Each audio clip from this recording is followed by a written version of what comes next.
Okay, so the preseason is in the books, not just the Raiders preseason, but the entire preseason. We had the last game. We fall to 0-1-2 after losing 20-10 to the Cardinals. I couldn't care less because, look, we got a lot to talk about, but could we just, for 1 second, just admire the Geno to Dante connection? Oh, my goodness. We have a whole lot to talk about, and I really do want to talk about the kid that is Dante Thornton Jr. That's the exact pass that they couldn't quite make happen in the first preseason game. And look, he made a couple plays, like a couple. One was obviously a big touchdown, and he is Dante Thornton. That's what we're talking about a lot in this video, but it's the type of play that he made with his hands that we really need to discuss. We're going to talk Gentry. We're going to talk about backup running back, backup quarterback, which is now a big-time area of concern if it wasn't already. We're going to talk about this offense that is going to be locked top 10. I guarantee you that right now, as long as we stay healthy. But before all that, I do need to make a little bit of an announcement. We have a new channel sponsor, and I think you heard of them. The NFL season is right around the corner, and there's no time like the present to get involved in the betting scene. And now you can with our new channel partnership, DraftKings Sportsbook. New customers bet $5 and get $200 instantly in bonus bets, and all you have to do is download the DraftKings Sportsbook app and use the promo code ALLaBorde. Whether it's the thrill of betting live on games as they happen or building the perfect parlay for an even bigger payout, DraftKings has you covered. And do not worry. If sports betting is not available in your state, you can still join in on all the fun with DraftKings daily fantasy sports. From football to basketball to hockey to lacrosse to golf, the variety of bets you can make on DraftKings cannot be beat. From popular stats to game lines, touchdown scores, game props, team props, and much, much more. The next great touchdown is coming, and you can bet on it.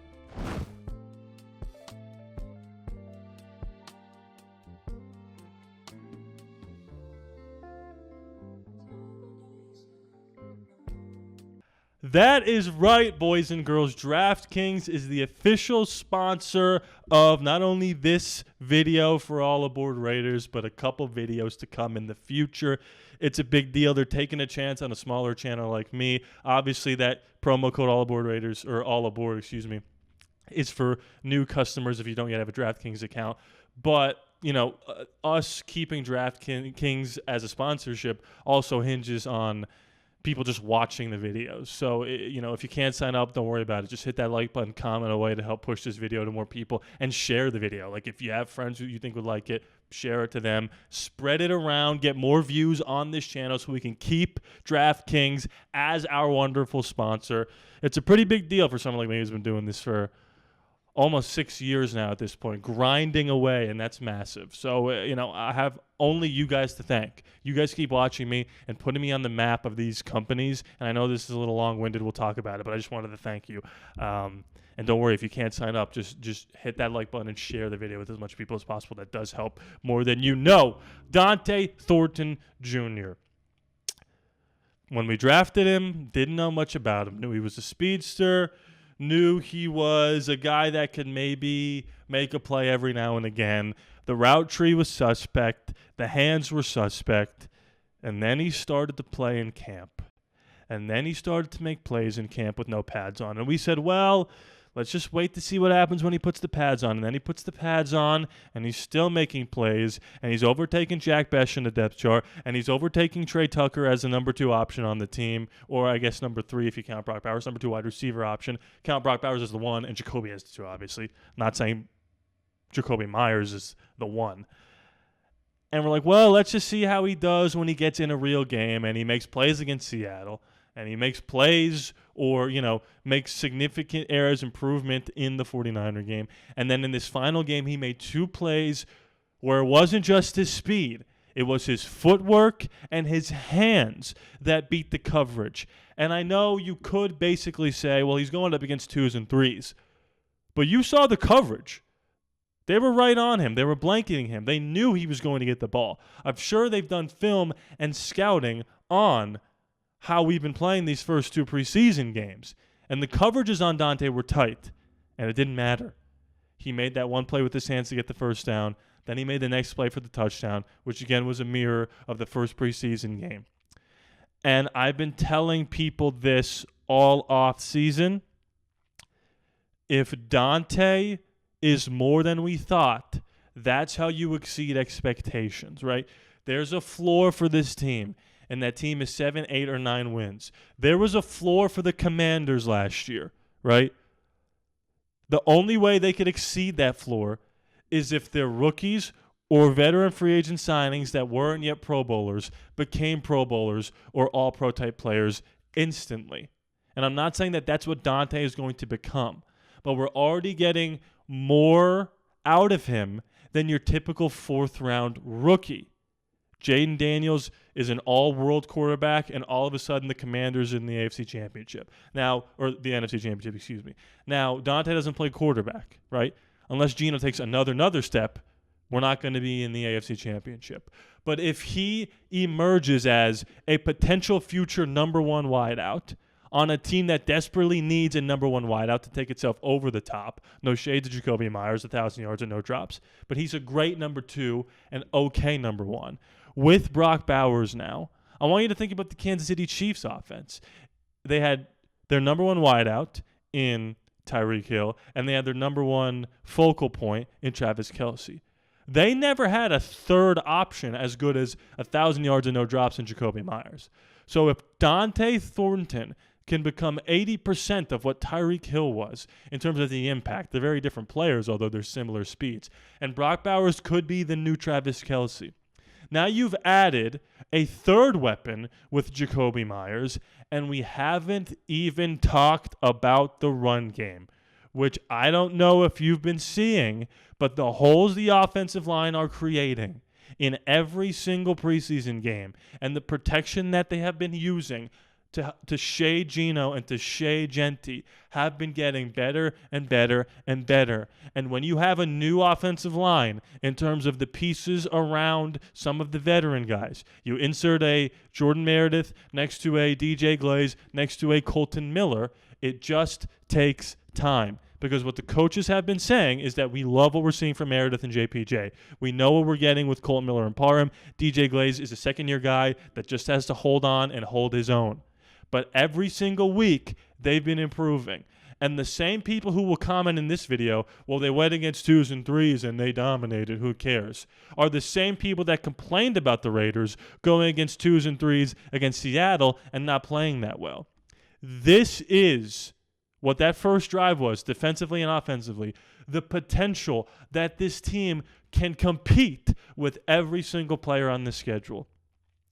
Because we saw what Geno can do. He scrambled and hit the best backup tight end in the game in Michael Mayer. And I'm tripling down on if he was on any other AFC West team, he would start. Yeah, he would start over Travis Kelce. If you put Andy Reid on a lie detector test, he would say he thinks he can do more with Michael Mayer than Travis Kelce at this point in their careers. Obviously not comparing prime Travis Kelce to prime Michael Mayer. That would be ridiculous. You can compare Brock, but not Michael Mayer.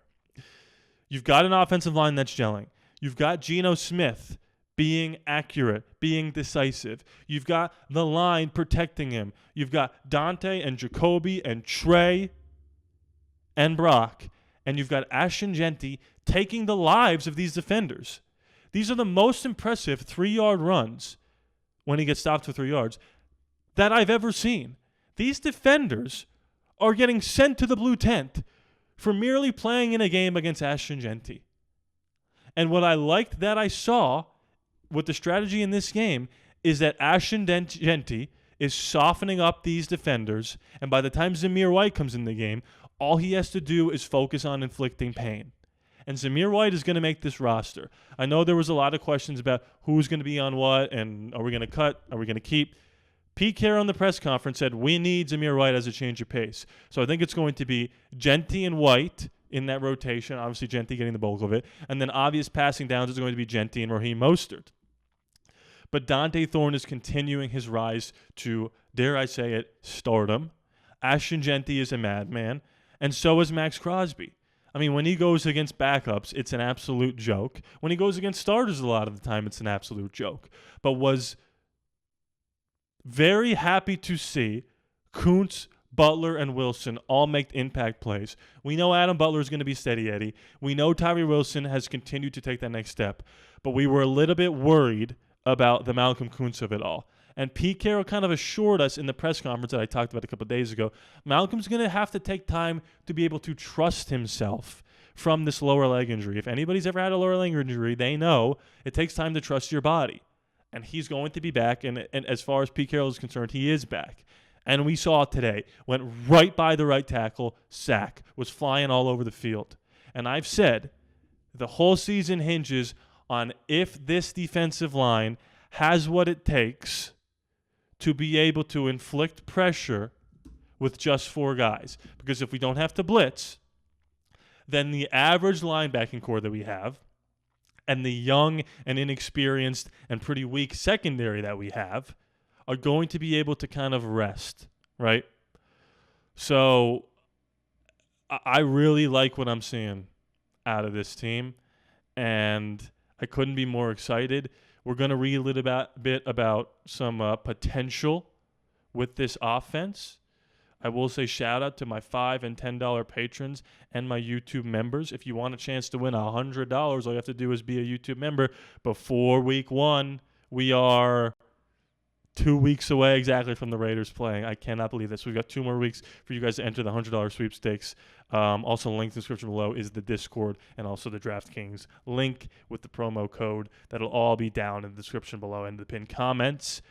Obviously, Aiden O'Connell didn't have a great game again and then fractured his wrist. 6 to 8 weeks he's going to be out. And here's what I'll say. You cannot roll into the season. I need to fix this. It's going to drive me absolutely insane. You cannot roll into your season with Cam Miller as your backup quarterback. He might be able to develop one day into it, but if we're 6-4 and we're at Arrowhead and Geno gets concussed and the game's 10-3 at half, you cannot put Cam Miller in that game. You lose. Now, I don't know how many options are out there. You could trade for some backups. I've been saying that Zach Wilson could be that new resurgent guy, but I don't think you're going to be able to get him from the Dolphins, right? He's the most important backup quarterback in the league. I would heavily monitor the situation of Jameis Winston. He can come in here and win you a game, bring the energy. He'll fight for every yard. He'll do the best he can, and he'd be a great backup. And I do think they're going to keep Russ and Jackson Dart. They're probably going to cut Tommy DeVito, and maybe they cut Jameis. If they cut Jameis, we'll take him. If they want to trade, I'll give him a 6th or a 7th. I like where Jameis is at. Comment below your thoughts on maybe who the other backup could be, because it's not going to be Cam Miller. It's just not going to be. So let's get into this a little bit here. And like I said, please be sure to like, comment, and share the video. It does help with our new sponsor, DraftKings. Ezekiel 1 hour ago, Raiders flash signs of what's to come in preseason loss. The Raiders may have lost the Arizona Cardinals in their preseason finale, but their starters played well in limited action. Las Vegas Raiders' final preseason game was just what the Silver and Black needed. Head into the regular season with their matchup against the Arizona Cardinals being an exhibition game. The results did not matter as much as what the Raiders showed in 4 quarters on Saturday. Las Vegas' starters on offense and defense both played well in limited action. Although the Cardinals did not play their starters, the Raiders starters looked all but ready for the regular season. The improvement the Raiders made over the last offseason was evidently clear early against the Cardinals. Let me make sure this is... Oh, no, don't play. Okay. The Cardinals got the ball first, but the Raiders defense quickly forced the 3-and-out. The Raiders did not allow a single yard on the Cardinals' first drive, forcing the Cardinals into a 3-play drive that lost 7 yards. On the drive, the Raiders' defensive line made its presence felt. The unit again showed that it would be difficult to run against them this season. Should the unit stay healthy, if the Raiders' defensive line can stop the run and pressure the quarterback, they will be a formidable unit. Imagine if Christian Wilkins wasn't a little bit off, and we're all a little bit off. No shade, but imagine. Just imagine. Okay, Las Vegas' defensive line may be solid enough to help compensate for a defensive backfield that is relatively unproven. On offense, and we'll talk about that a little bit here too. On offense, the Raiders starting unit had a strong showing as they marched the ball 60 yards down the field on the drive. The drive lasted nearly 5 minutes and resulted in a touchdown. Las Vegas' offense showed several things that they have been working on in training camp. That included a 17-yard touchdown pass from Geno Smith to Dante Thornton on a back shoulder throw. In training camp, the two have worked hard to strengthen their chemistry. Although rookie running back Ashton Jeanty only had 2 carries, veteran running back Zamir White came in, had a productive night with 42 yards on 9 carries. Aiden, struggled, as he always has done. The Raiders were unable to score any points. Second half, rookie Cam Miller threw the most passes of any quarterback against the Cardinals, will receive even more valuable playing time headed into the season. The cornerback situation is just going to be a work in progress all year. Stokes is fine. Porter is struggling. And that's to be expected. He probably isn't quite ready, but this is going to be trial by fire. And you either come out a really awesome player or you come out not great. A good thing is we didn't spend like a high draft pick on him. And only time will tell. Look, it took Malcolm Kuntz a while to blossom. It seems as though Tyree Wilson is finally blossoming into something. It took Nam the Asamoah like 4 years to turn into the awesome corner that he was. So Porter doesn't have to be an all-star right away or a Pro Bowler right away. If he was, I would say we're a lock to maybe compete for the division. Like Dante is like showing a lot. Porter hasn't showed that much. But he's going to play a lot because we don't have that many options. And that's just the situation that we're in right now. So only time will tell. But I'm locking it in. I've locked it in. Who Wants a Millionaire style. Top 10 offense. I'm very excited. We're probably going to do some film breakdown on this. I've decided I think I want to do that a little bit here over the next few days. We're going to talk about the cuts that happen, some bubble guys. We'll see what happens with the Dylan Laubes of the world. Jamal Adams, I think, has made this team. We'll see what happens with the Tommy Eichenbergs. And they got to go get a backup quarterback. Ryan Tannehill's out there. Maybe they go get him. Only time will tell. But like I said before, shout out to my patrons and my YouTube members. Shout out to DraftKings, a new channel sponsor. Use promo code ALLaBorde. Download the app. Hit that like button. Share this video with as many people as you can.